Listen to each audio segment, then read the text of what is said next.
বাবা বাবা বাবা হ্যাঁ ওটা বাবা নেবে। ওই তো নেবে, দাঁড়া নিয়ে নাও তো বাবা। কেমন করে উড়াবে শোনা?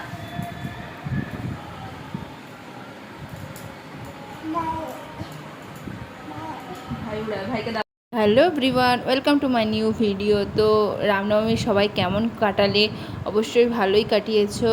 তো কেমন কাটিয়েছো অবশ্যই কমেন্ট করে জানিও। আমাদের খুব ভালো কেটেছে। তো তোমাদের আগেই শর্ট ভিডিও দিয়ে বলেছিলাম যে বড় ভিডিও আসছে। তো যাই হোক, ফাইনালি বড় ভিডিও মানে এডিট করে ফেললাম। তো তোমরা কন্টিনিউ ভিডিওটা দেখো, আশা করছি খুব ভালো লাগবে তোমাদের ভিডিওটা।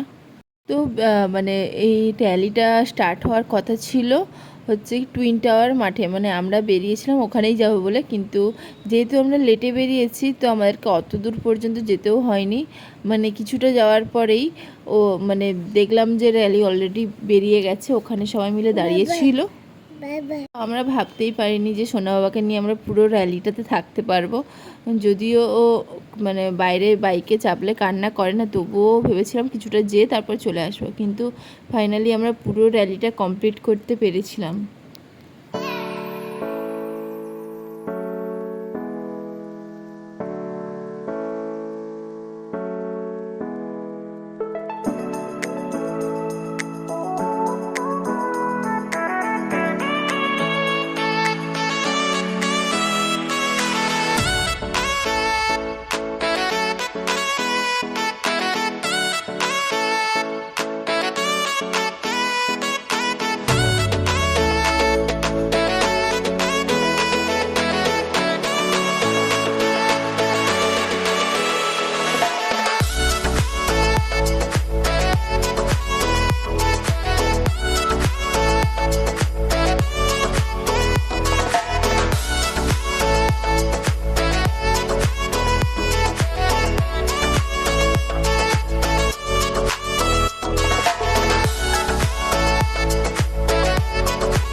তো যখন আমরা র্যালি কমপ্লিট করে বাড়ির দিকে চলে গেছি তখনও দেখছি সেই র্যালি এখনও শেষই হচ্ছে না, সে কন্টিনিউ পেরিয়েই যাচ্ছে। আমরা স্কুল বাজারে তো প্রায় আধ ঘন্টা দাঁড়িয়েছিলাম এই র্যালির জন্যই। তো ফাইনালি শেষ দেখতে পেয়েছি। কত দূর কত যে ঘুরে ঘুরে রয়েছে তার নাই ঠিক। তো এই তো বাড়ির কাছে চলেও এসেছি। হনুমান মন্দিরটা দেখো কী সুন্দরভাবে সাজিয়েছে। আর এই তো এবারে প্ল্যান আছে, তো অনেক কিছুই দেখা যাক কত কিছু হয়। আমরা তো ভেবেছিলাম অনেকটাই লেট হয়ে গেছে, হয়তো আরতি শেষ হয়ে যাবে আর আরতি দেখা আমাদের কপালে নেই। কিন্তু না, ফোন করে তোমাদের দাদাভাই ফোন করে জিজ্ঞাসা করলো যে ওখানে এখন আরতি আরম্ভই হয়নি, এখনও দেরি রয়েছে, তাড়াতাড়ি চলে এসো। তো আমি পাপাকে ওখানে তাড়াতাড়ি করে খাইয়ে দিলাম বাড়িতে গিয়ে, কারণ ও তো অনেকক্ষণ আমরা বেরিয়েছিলাম তো খাইয়ে দিলাম। তারপরে ওকে একটু ফ্রেশ করে ড্রেস চেঞ্জ করে তারপর আমরা আবার বেরোলাম। তোমরা রামনবমীর দিন কে কে গান্ধীঘাটে আরতি দেখতে গিয়েছিলে সেদিন কমেন্টে অবশ্যই জানিয়ে। আমরা তো গেছিলাম আর আরতি দেখে তারপর বাড়ি এসেছি, তো ছবি তোমাদের সাথে শেয়ার করব। অবশ্যই ভিডিওটা শেষ পর্যন্ত দেখতে থাকো। তো রামনবমীর দিন কি সুন্দরভাবে সেজে উঠেছে আমাদের মেদিনীপুরের গান্ধীঘাট, তো দেখো আর অবশ্যই জানিও তোমাদের কেমন লাগলো। আমরা যখন পৌঁছেছিলাম তখন সবেমাত্র ওই রাম মন্দির, যে গান্ধীঘাটে নতুন রাম মন্দিরটা হয়েছে ওখানেই আরতিটা হয়েছে, আর এখনও নদীর ধারে আরতি বাকি ছিল। তো যাই হোক, আমরা আরতি দেখব, তোমাদের সাথেও শেয়ার করব সমস্তটা কিছু।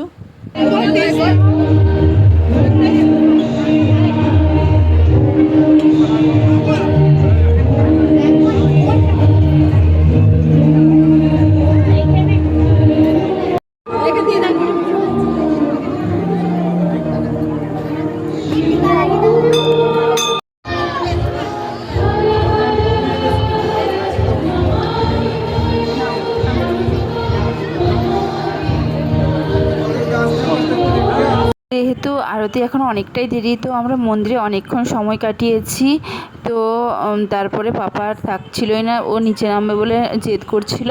তো যাই হোক, তারপর যখন দেখলো সবাই ঘন্টা বাজাচ্ছে, ও চাইলো ঘন্টা বাজানোর জন্য, তো ওখানে নিয়ে যেতে। ও প্রথমে তো আমি ওকে দেখিয়ে দিলাম যে এরকম করে বাজাতে, ওর হাত ধরে বাজিয়ে দিলাম। তারপরে দেখছি ও নিজেই বাজাচ্ছে।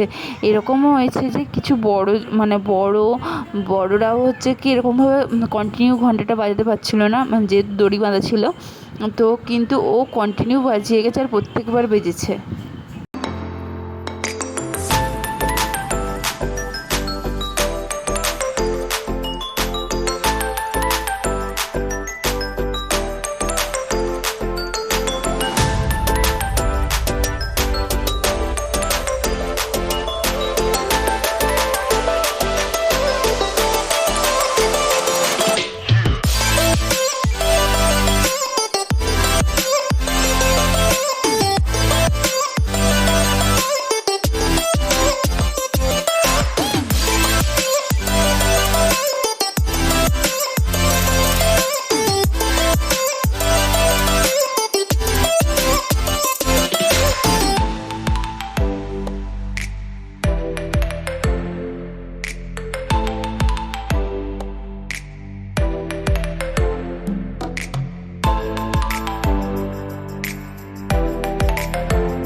তো পাপার আনন্দটা এখানে দেখতে পাচ্ছ। ও কিছুক্ষণ একাই বসেছিল, প্রণাম করছিল বারবার ধরে, তারপর পাপাকে ডাকলো। তো তারপরেও আমরা অনেকক্ষণ বসেছিলাম। তারপরে যখন দেখলাম যে সবাই আরতির ওখানে যাচ্ছে, তখন ওর বাবা ওকে জুতোটা পরিয়ে দিচ্ছিলো। তারপরে আমরা চলে গেলাম আরতির ওখানে। তো ওখানে সবাই দাঁড়িয়ে বোর হচ্ছিল। তখন দেখলাম যে যে ফোয়ারার যে শোটা, লাইট শোটা ছিল, সেটাও অন করে দিচ্ছে, যাতে সবাই উপভোগ করতে পারে আর যাতে কেউ বোর না হয়।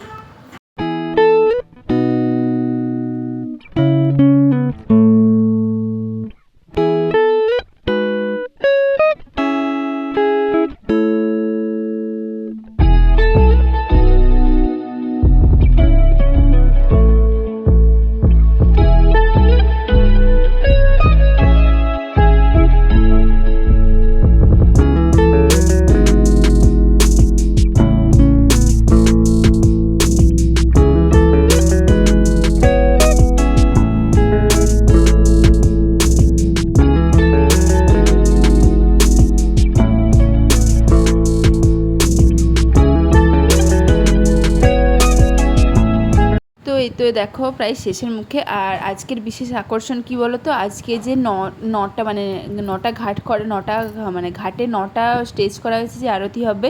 এই নটা ঘাটে বেনারস থেকে স্পেশাল 9 জন এসেছেন যে যারা আরতি করবে। তো তার জন্যই এত ভিড় হয়েছিল।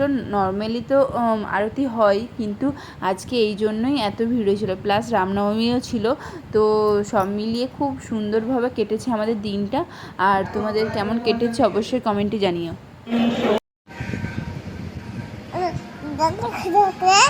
আরেকবার ফোন করে দাও, আরেকবার ফোন করে দাও।